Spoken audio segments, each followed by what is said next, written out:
Mister आस।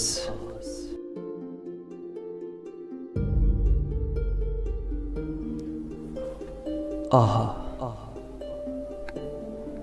कम नसीबी, जिस चीज को हाथ लगाऊं लोहा बन जाती है। तेज धार आला की सूरत मेरे हाथ काटती है। मुझे सजा मिलती है, मेरे कुचले हुए जज्बात का मदावा नहीं होता।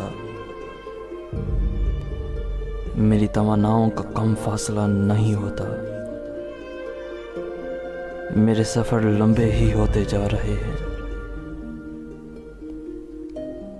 मेरी मंजिल की तरफ कोई भी रास्ता नहीं जाता। मेरी हैरत को यकीन नहीं मिलता।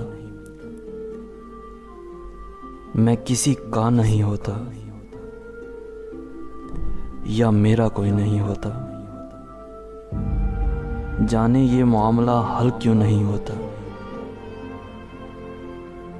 मुअम्मा है तो छुपा रहे, मामला है तो हल हो। ऐ काश मेरी दुआ में जरा तो असर हो। ऐ काश मेरी दुआ में जरा सा तो असर हो, जरा सा तो असर हो।